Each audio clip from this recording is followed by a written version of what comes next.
Okay, guys. Hope everybody can hear me. Um, there is a little bit of delay on this thing. I'm still trying to figure everything out. Chat is set up, so if you'd like to say something that other people can see, uh, please join in. I have no idea if this is working or not. I have no idea if anybody can hear me. I have no idea what I'm doing. This is new for all of us.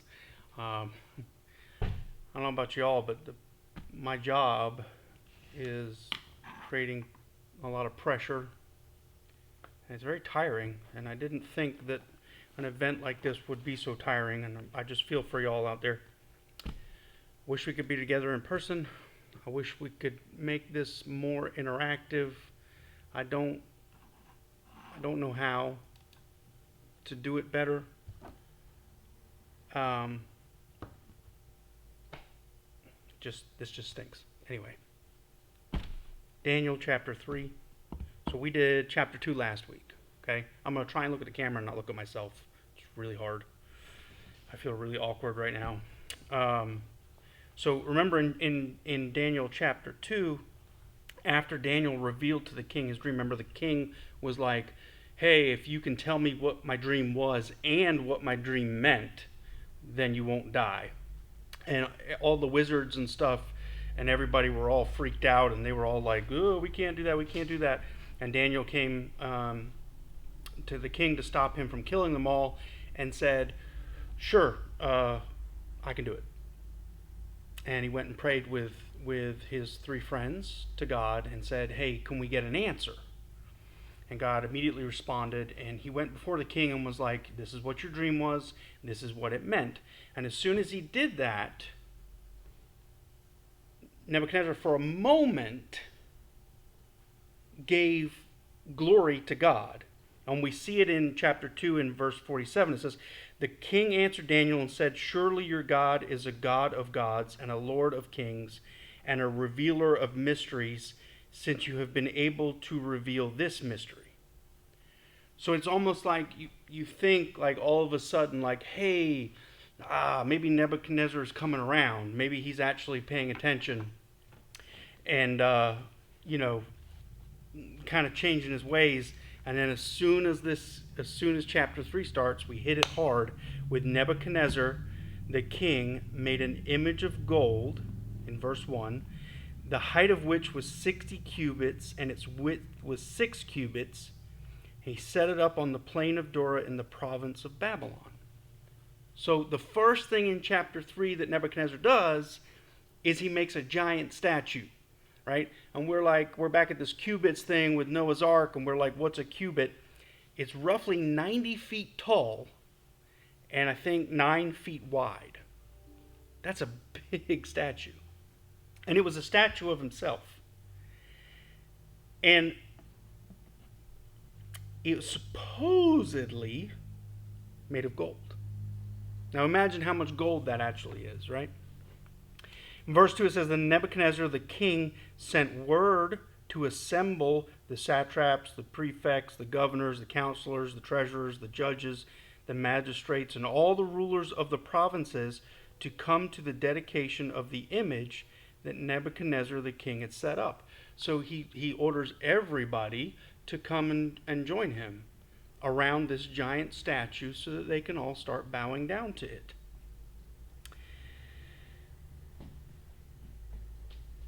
Then the satraps, prefects, the governors, the counselors, the treasurers, the judges, the magistrates, and all the rulers of the provinces were assembled for the dedication of the image that Nebuchadnezzar the king had set up, and they stood before the image that Nebuchadnezzar had set up. Then the herald, right, so the king's screamer, the PA system, the herald loudly proclaimed, to you the command is given, O peoples, nations, and men of every language, that at the moment you hear the sound of the horn, flute, lyre, trigon, psalter, bagpipe, and all kinds of music, you are to fall down and worship the golden image that Nebuchadnezzar the king has set up. So every time there's any kind of music playing or any kind of celebration, you have to worship the statue. Now, I want you to think about this from a modern day logical point of view, right? We're studying the Old Testament, but the Old Testament still works for today. You have to understand every time you have something to be joyous for, you are supposed to stop and give thanks to God. Now, imagine somebody came and told you that every time you are joyous about something, you have to stop and bow down to a statue. It would be absolutely crazy, wouldn't it? So I can't imagine the difficulty of living during that time and how miserable it would have made people, because you wouldn't want to rejoice. You know, if somebody came out and like they were playing their flute or their harp or whatever they played back then when they were walking around, you know, you imagine the guy on the corner with the guitar, right, and a little hat out for change. Every time he played, everybody would have to stop what they're doing and they would have to bow down to the statue. It would be impossible to get anything done. And if you didn't bow down to the statue, then there were ramifications, right? It says in verse 6, "But whoever does not fall down and worship shall immediately be cast into the midst of a furnace of blazing fire." Okay, that sounds lovely. "Therefore, at that time, when all the peoples heard the sound of the horn, flute, lyre, trigon, psalter, bagpipe, and all kinds of music, all the peoples, nations, and men in every language fell down and worshipped the golden image that Nebuchadnezzar the king had set up." So this wasn't, you know how like Muslims, they pray to Mecca? They have to face the west or east or whatever it is, who cares, right? They do that 5 times a day. So you'd be at home and you would have a joyous thing happen and you would literally have to stop, face the direction of the statue, and bow down to it. Absolute insanity. So this is going on over the entire kingdom, okay? Now remember, in chapter 2, we talked about the Chaldeans. Sorry, I'm getting text messages from people telling me this is working. That's good. Okay. This is such a weird thing. So in chapter 2, we talked about the Chaldeans, right? And they're like the super wizards. They're like, you know, you have your regular wizards or magicians or whatever you want to call them. Today's term would actually be like magicians, right? Not like wizard, like casting magic spells, because those aren't real. Like an actual magician, illusionist, whatever.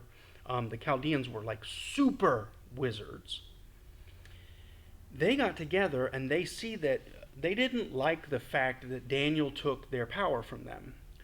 Even though he saved their life, right, he became the king's soothsayer, the king's crystal ball, we'll say, right? And the king would approach Daniel for a lot of decisions, and anytime he had a question about a dream or a feeling or about somebody's intentions, he would go to Daniel, and the wizards no longer had a job. They were no longer welcome in the king's court, so they were mad.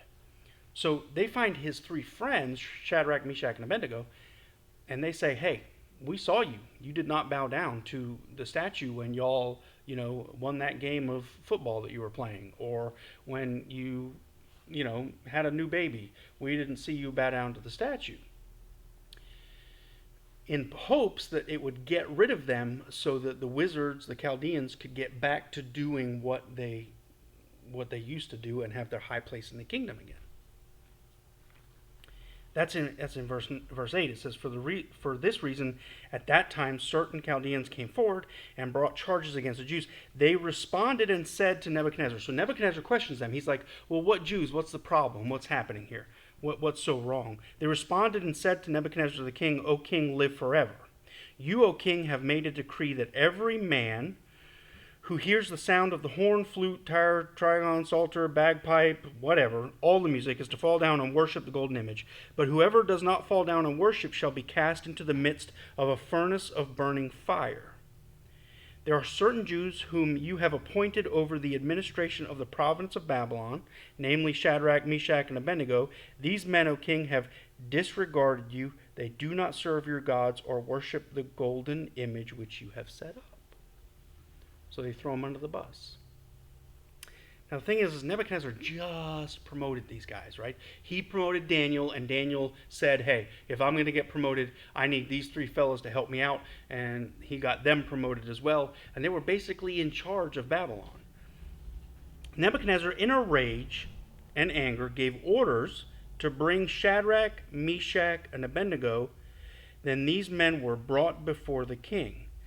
Verse 14, Nebuchadnezzar responded and said to them, Is it true, Shadrach, Meshach, and Abednego, that you do not serve my gods or worship the golden image that I have set up? All right. So at least he's being somewhat fair, right? Instead of actually just, throwing them in the burning furnace, because they were Daniel's friends and Daniel was so important to the king was like, I'll give them a chance to answer, right? We'll see what they can actually, do. And he says to them, hey, is this true? There's no way, right? You guys are good. There's no way this is true. In verse 15, he gives them an option. He says, Now, if you are ready, at the moment you hear the sound of the horn, flute, lyre, trigon, psalter, bagpipe, all kinds of music, to fall down and worship the image that I have made, very well. But if you do not worship, you will immediately be cast in the midst of a furnace of blazing fire, and what God is there who can deliver you out of my hands? All right. So, he's almost foretelling his own future here, right? So, if you remember back in chapter 2, Daniel said when he revealed the dream that the only way the dream could have been revealed, like how could anybody possibly know what somebody else has dreamt unless God tells them? So he told the king, he said, look, the only way this could have been revealed is not because I have magical powers, not because I'm awesome, but it's because God is awesome and God has all these powers, right? Nebuchadnezzar then throws God under the bus here and says, there is no God that can protect you when you are thrown into the fire, right, into this giant furnace. And for those of you who aren't clear, I'm not going to draw it and hold it up because it would look horrible, but if you imagine like a cliffside and a hole is dug in the bottom and then a chimney hole is put through, right, they would fill the hole in the bottom full of coal and it would suck air in, burn really hot, and come out the chimney up at the top of the cliff. That's the kind of furnace that we're talking about here. It would have been enormous, right? So in verse 16, Shadrach, Meshach, and Abednego replied to the king. Okay? Now I want you to just pause just for a second and think about this. You and I are convinced, 100% convinced, that if the time came where somebody was going to put a gun to our head and pull the trigger, we would never deny Christ. Okay? You actually don't know how you would react. And it takes an amazing amount of faith to stand your ground when it comes to God. We're kind of experiencing it now a little bit. You know, all the churches, there's churches around here that are still meeting that are maybe a little, I'm not gonna say anything bad about them, but I'm also not gonna defend them. I don't think it's wise at this point that any church would gather. But we're kind of being persecuted to the point that now we're doing a Bible study online. It is the most impersonal thing. I can actually feel some of you, like, I know it sounds weird, but I can actually feel your presence. Like, I know you're here, but it's not the same as like standing in front of you, right? This whole situation is causing a lot of people to forget about God. And I don't mean forget about God like God isn't important or God isn't the ruler of the universe. I mean forget about God in their own personal life. I would guarantee that the majority of people that go to church, these churches that have gone to these online services, the majority of people, unfortunately, that go to church are not attending the online services. And 90% of the time, it is not because of a technical problem. It's because God is not God. You see, we're kind of in a furnace right now. All of us are a little bit uncomfortable. Some of us are scared about the future. Some of us are worn out, right? Some of us are fighting the fight on the medical front, and I can't imagine the stress that those people are under. But we still have to keep God in the forefront.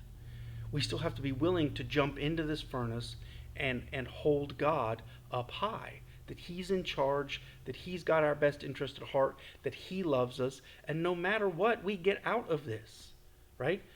And that was Shadrach, Meshach, and Abednego's. It was their way they lived their life. In verse 16, they look at the king, and just to his face, he just told them. He's like, dudes, you either bow down to my image every time you hear music, every time a car drives by and the radio's playing, you're bowing down to my image, or I am going to throw you in the fire right now. Verse 16, they look at him and say, not doing it. My God is still my God. And if you throw me in that furnace, he's still my God while I'm in the furnace. And if I die because I got thrown in the furnace, because my God is my God, he is still my God. Look at this. It's beautiful. Shadrach, Meshach, and Abednego replied to the king and said, O Nebuchadnezzar, we do not need to give you an answer concerning this matter. If it be so, our God whom we serve is able to deliver us from the furnace of blazing fire, and he will deliver us out of your hand, O king. But even if he does not, let it be known to you, O king, that we are not going to serve your gods or worship the golden image that you have set up. That is so cool. So they say to him, look, God will deliver us from the furnace because we have complete faith. We're not going to break our rules with him. Although it is scary to go into the furnace, God will deliver us from the furnace, right? And even if he doesn't deliver us from the furnace, he's still our God. Now you take this back to the New Testament, and you remember, if you get thrown in the furnace, and you die, and you believe in Jesus Christ, where are you going? You're going to heaven. God delivers you one way or the other. So regardless of if you perish, you're still being delivered. God still has you. Right? So you bring that to today's events, you got people that are going completely crazy. Right? You got people that have completely changed their thought process, completely changed the way they handle their interaction with other people, and are totally forgetting who God is because they're scared of this virus, or they're scared of the economy, of the result of what is happening, or they're just generally frightened from the lack of knowledge. And they're bowing down to all these other things instead of remembering that even if this does them in, even if they lose their house, even if they get this virus and end up in the hospital and are, intubated and pass away, God is still going to deliver them. We cannot forget that. That has to be the one thing that keeps us going and keeps us treating people correctly and looking out for each other. Right? This is so important, this lesson. I mean, it's absolutely amazing, the timing. No, I know we shouldn't be shocked. So they literally look at Nebuchadnezzar in the face and they're like, nah, dude, don't care. Verse 19, Nebuchadnezzar, filled with wrath, and his facial expression was altered toward them. Right? So he admired them. He liked them. That at some point he was like, these guys are pretty cool. Because he brought them in front of him and are like, you guys aren't really doing this, are you? Now here, let me tell you, I'll give you a chance. You go out there and you do what you're supposed to do like good little boys and girls, and you'll be just fine. And they're like, no, dude, we're not doing it. And all of a sudden, his countenance changes. The way that he deals with them changes. All of a sudden, he becomes extremely nasty. He answered by giving order to heat the furnace 7 times more than it was usually heated. Right? So you think about that, you're like, okay, well, how do you heat the furnace 7 times? How is that possible? Well, they would put 7 times the amount of fuel, right? So instead of 1 bag of coal, they'd put 7 bags of coal and get it really hot. Why? Why was he so angry, and why did he want the furnace so hot? Well, remember, the 3 of them looked at him and said, "No, we're not doing it." And on top of that, they said, "God will save us." And so Nebuchadnezzar's response was, "I'm God. I'm going to show you that your God cannot save you. I'm going to make the furnace so hot that there's no way that you're going to survive this." I want you to remember that, because that becomes very important, especially as we go through these next couple weeks that are coming up. No matter how hot the furnace gets, God will still save you, okay? He says, "Heat it 7 times. I want it so hot that literally like birds are falling out of the sky on fire hot." In verse 20, he commanded certain valiant warriors who were in his army to tie up Shadrach, Meshach, and Abednego in order to cast them into the furnace of blazing fire. Why valiant warriors? Well, because they were going against their God. Their God is the one that told Nebuchadnezzar his dream. Their God is the one that told Daniel how to tell Nebuchadnezzar his dream. So Nebuchadnezzar knew that their God was powerful, so he got the most valiant, strongest warriors, and he had the 3 men tied up, I guess in like tied up all 3 together, right? Like in a little bundle, kind of, and carried them up there.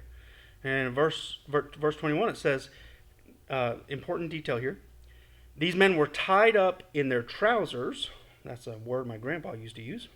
They were tied up in their pants, their coats, their caps, and their other clothes, and were cast into the midst of the furnace of blazing fire. So the Bible takes the time to tell us they were fully clothed. And you're like, why? Why is that so important? Because it gives God an opportunity for a miracle here, right? So not only is their life in danger, but so are all of their possessions. So are all of the things that they need to survive, right? A coat back then was used as a pillow, on a blanket, and to keep you warm and to keep you cool. Times are a little different now than they were back then, but back then a coat and a cap could literally be a lifesaver. So they were the necessities for life. So he threw them in the fire with all of their necessities for life. In verse 22 it says, "For this reason, because the king's command was urgent and the furnace had been made extremely hot, the flame of the fire slew those men who carried up Shadrach, Meshach, and Abednego." So the dudes that carried the 3 of them in a little bundle up to the top of the chimney to drop them down into the furnace died at the hole at the top. Just burst into flames, done, right?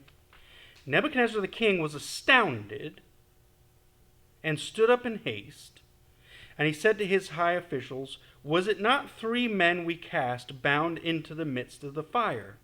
And they replied to the king, "Certainly, O king." And he said, Look in the hole in the fire. I see 4 men completely loose from being tied up and walking about in the midst of the fire without harm, and the appearance of the 4th is like a son of the gods."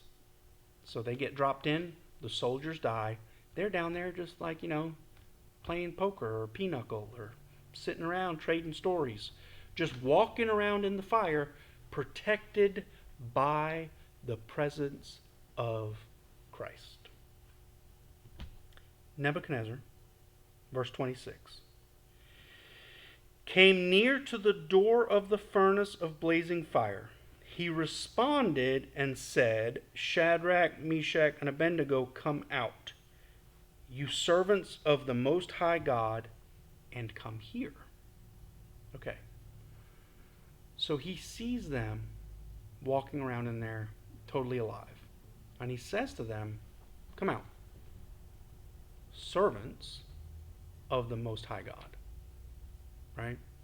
So he realizes that their God is the most powerful because of the protection that they've been given now twice, right? First time was with the dream.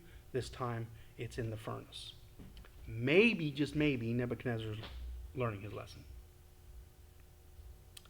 Shadrach, Meshach, we're still in verse 26, I think, yeah. Shadrach, Meshach, and Abednego, come out, you servants of the Most High. Then Shadrach, Meshach, and Abednego came out of the midst of the fire. Verse 27, the satraps, the prefects, the governors, the king's high officials gathered around and saw in regard to these men that the fire had no effect on the bodies of these men, nor was the hair of their head singed, nor were their trousers damaged. I can't get past that word, trousers. Their trousers damaged, nor had the smell of fire even come upon them, right? So they were thrown in the midst of the fire with the possessions that they needed to survive. Christ protected them all the way down the chimney, all the way through all the hot coals in the bottom, all the way to the door where the wind would have been rushing in to suck more heat into the flames.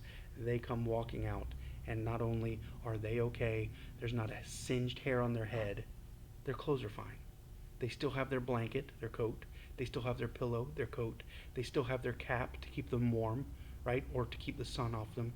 They have everything they need to continue on. Verse 28. Nebuchadnezzar responded and said, Blessed be the God of Shadrach, Meshach, and Abednego, who has sent his angel and delivered his servants who put their trust in him, violating the king's command, and yielded up their bodies so as not to serve or worship any god except their own. So important. We'll come back to that. It says, Therefore I make a decree that any people, nation, or tongue that speaks anything offensive against the God of Shadrach, Meshach, and Abednego shall be torn limb from limb, and their houses reduced to a rubbish heap, insomuch as there is no other God who is able to deliver in this way. Then the king caused Shadrach, Meshach, and Abednego to prosper in the province of Babylon. All right. I want to go back to verse 28. I want to spend a little time here. Nebuchadnezzar responded and said, Blessed be the God of Shadrach, Meshach, and Abednego, who has sent his angel and delivered his servants who put their trust in him. All right. So, one of the reasons why we're studying the book of Daniel is because we're trying to live a Daniel life. We're trying to understand how faithful Daniel was. We're trying to understand how to live like that. We're trying to understand his thought process, right? For us, we struggle with our faith a lot of times, and when it's needed most, it's often the weakest. And Daniel never had that problem, and his three friends never had that problem. Now, what's interesting here is a little side note here, because you know me, I just ran down a rabbit hole in my mind. Daniel is not present in any of this story. And you're like, what the heck? Does that mean that he was bowing down to the statue? Or does that mean that the king just could find no fault in him or anything like that? The answer is no. We believe that Daniel's not mentioned in this event because he was out doing stuff elsewhere. He was supposed to be running basically an entire state, would be a way to put it, right, for the way we think about it, right? Bigger than a county, but not the entire country. So he was out running around, running a state, kind of like a governor of the state of Georgia. And he was busy. He was out doing stuff. He wasn't always, just hanging around the statue, not bowing down. And that's why he's not mentioned. Anyway, back out of the rabbit hole and back to this thing. Delivered his servants who put their trust in him. No matter what you've got going on in life, you have got to trust God. You know that he loves you. You know that he's worried about you. You know that he chases you when you run away from him. You know that when you turn back around to him, he's always there with his arms open. You know that everything you go through is only to better your relationship with him. and you know for sure in your heart that you can trust him with everything that you believe that you own, or you believe is important to your livelihood, or you believe is important to your life. The problem is we don't exercise it, right? We have to get past this idea that we can control stuff.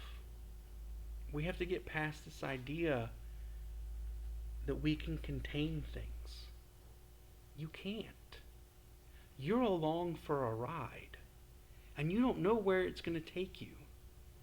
When I was a little kid, which I know was 100 years ago, but when I was a little kid in 2020, we were going to have hoverboards, like in Back to the Future. We were going to have flying cars. We were going to have dogs like Astro on the Jetsons that were, robot dogs. And we'd have maids that were robot maids. We weren't going to be in the middle of a pandemic. That was not an option. It wasn't even a thought. 10 years ago, when I started this church, I never thought there would be a time when we wouldn't be able to meet for the health of the community, right? If it's me being killed by an army or being locked up in jail, I'm fine with it. I'll be at church. If it's me being responsible for spreading a virus that may not have had any effect on me but may kill somebody next to me, I don't want to live with that. I never thought that would ever happen. That was never a part of the future talk of what would it be like in 2020. We're in a furnace. Right now, your coat and your cap are what little bit of money you have in the bank. They're what little bit of house you have if you have one, or they're your little apartment if you rent one. They're your car if you have one, and whether it runs right or not. Those things that you hold precious, your family, your children if you have them, your parents if you have them. It's all been thrown in the furnace. Every stitch of it. And you have two choices. You can either panic, freak out,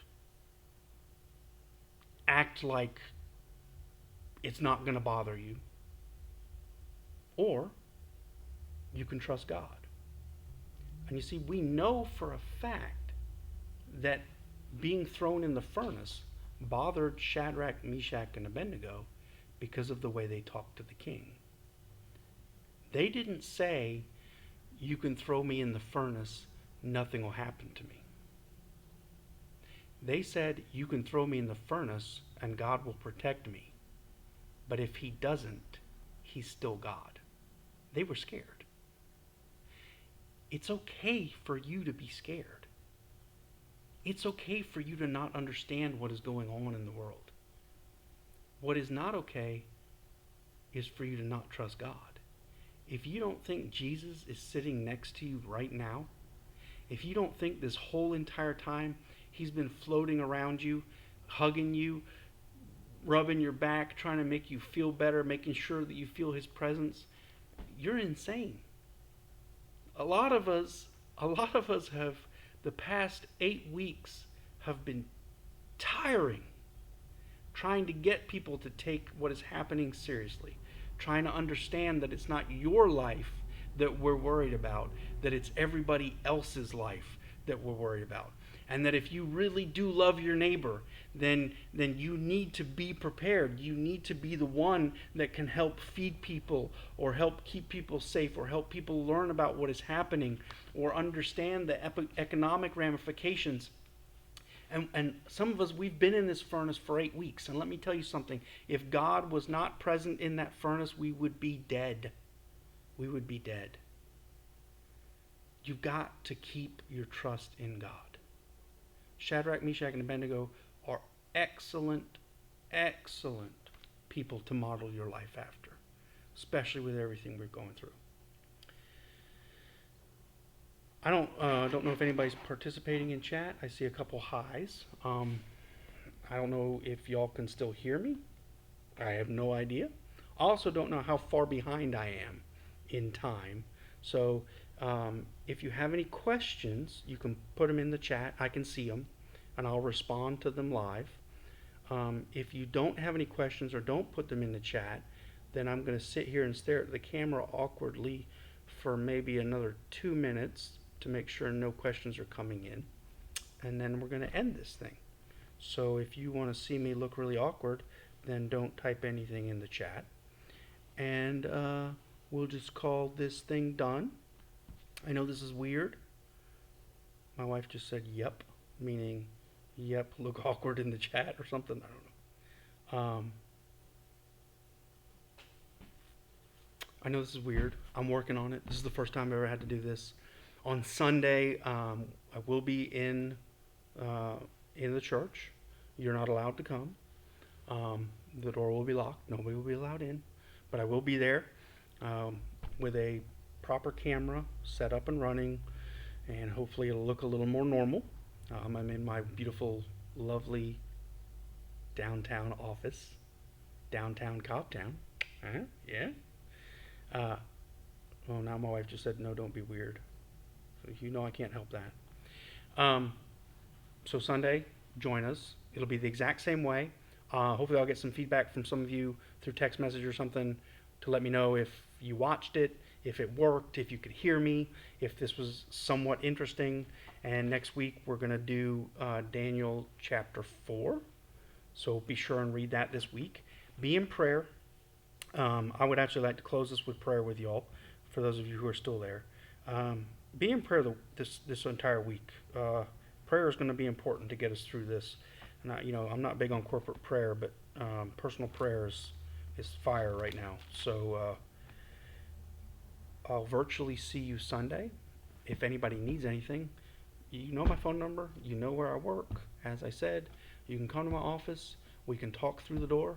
I'm not going to open it, but we can hang out between the glass and have a great time. And if you need anything, you get in touch with me, and we'll figure out a way to help you no matter what it is. Okay? We are a family, and we're gonna stay a family. We're gonna honor Jesus through all of this. Love you all. Let's close in prayer. God, thank you for the technology, although quite frustrating, but thank you for the technology to be able to join my church together at this weird time. I'm eternally grateful. Thank you for your word, for your strength, and please, God, just lay a hand of protection over all of the people that I'm responsible for and all of their family members. And if anybody needs anything, Lord, please let me know directly. We love you. It's in Jesus' name we pray. Amen. You all have a great night, virtually, Sunday morning, same place, 10:45. I don't know how to stop this thing.